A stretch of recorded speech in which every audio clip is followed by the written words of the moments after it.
Hai, jumpa lagi bersama saya. Kali ini kita akan membahas tentang alat bantu analisis konflik analogi bawang bombay. Alat bantu analisis konflik ini dimaksudkan untuk menangkap apa posisi, apa kepentingan, dan apa kebutuhan dari pihak-pihak yang terlibat dalam sebuah konflik. Nah, sebagai seorang fasilitator konflik, kita dapat menggunakan alat bantu ini untuk menangkap apa kepentingan, apa posisi, dan apa kebutuhan dari pihak-pihak yang terlibat di dalam konflik itu. Jadi ketika kita memfasilitasi perundingan antara pihak-pihak yang terlibat di dalam konflik, maka kita dapat menggunakan alat bantu ini untuk didiskusikan bersama apa posisi, apa kepentingan, dan apa kebutuhan dari pihak-pihak yang terlibat di dalam konflik itu. Nah, mengapa dikatakan sebagai bawang bombay? Alat bantu analisis konflik ini memang terinspirasi dari bawang yang memang kulitnya itu berlapis-lapis. Tetapi pada alat bantu analisis konflik ini, lapisannya hanya ada 3, yaitu lapisan terluar kita sebut sebagai posisi, lapisan yang di tengah kita sebut sebagai kepentingan, dan lapisan yang paling dalam kita sebut sebagai kebutuhan.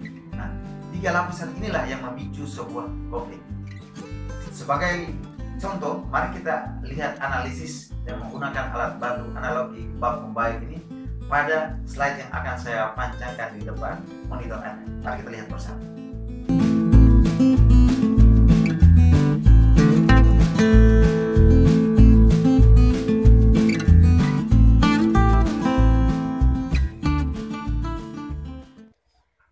Baik teman-teman, di depan monitor Anda adalah contoh analisis bawang bombay dari konflik antara organisasi-organisasi rakyat dengan para bos, pengusaha, dan tuan tanah.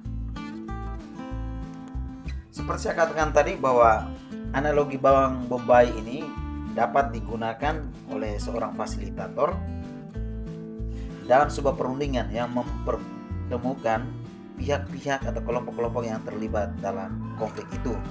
Nah, maka yang harus kita lakukan dengan menggunakan alat bantu ini adalah kita mencari tahu apa kebutuhan, apa kepentingan, dan apa posisi dari pihak-pihak yang terlibat di dalam konflik.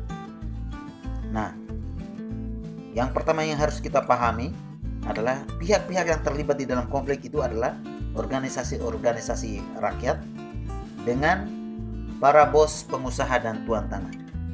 Jadi ini seperti contoh depan itu sebetulnya konflik tanah, konflik kesejahteraan, dan konflik soal keadilan antara masyarakat dengan para bos, pengusaha, dan tuan tanah.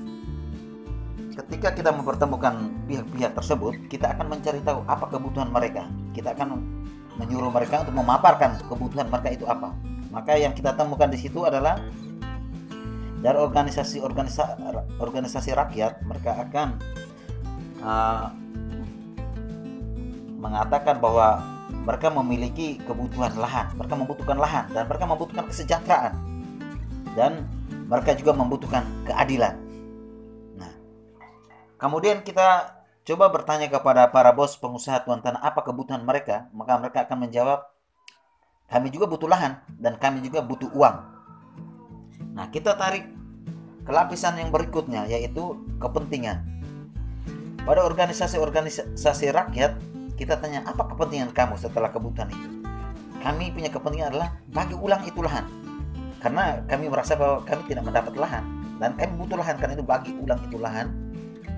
Kemudian perlu adanya penghargaan atas hak asasi manusia. Kami merasa bahwa seolah-olah kami tidak dihargai, hak asasi kami tidak dihargai.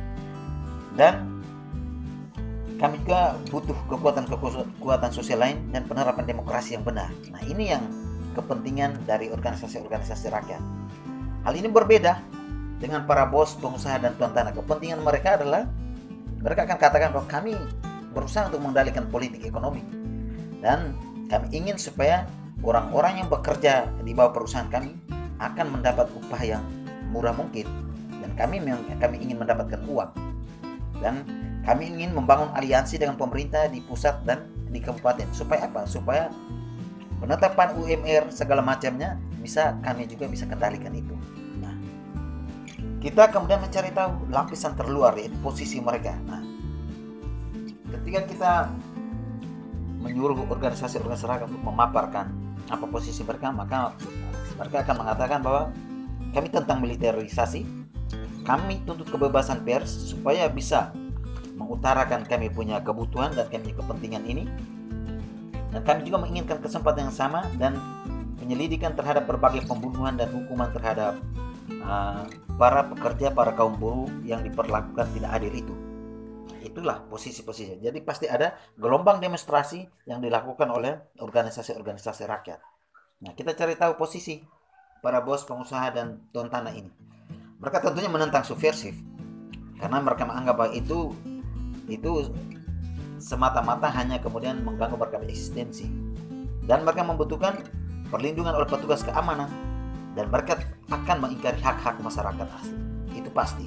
Nah, itulah posisi-posisi para bos, pengusaha, dan tuan tanah. Nah, ini sebuah contoh yang mempertemukan organisasi-organisasi rakyat dan para bos, pengusaha, tuan tanah di dalam sebuah konflik. Ini akan berbeda ketika kita menganalisis pihak-pihak seperti antara mahasiswa dengan dosen. Misalnya ada masalah antara mahasiswa dengan dosen, atau ada masalah antara masyarakat dengan pemerintah. Nah, itu maka kita akan melihat kebutuhan juga akan berbeda, kemudian kepentingan juga akan berbeda, dan posisi juga akan berbeda di antara pihak-pihak yang terlibat. Nah, ini hanya merupakan sebuah contoh yang melibatkan antara organisasi rakyat dengan para bos, pengusaha, atau tuan tanah. Nah, teman-teman, sudah kita lihat bersama contoh analisis analogi bawang bombay. Pada video berikut kita akan berbicara, berdiskusi, membahas bersama tentang pohon konflik, alat bantu. Sampai jumpa.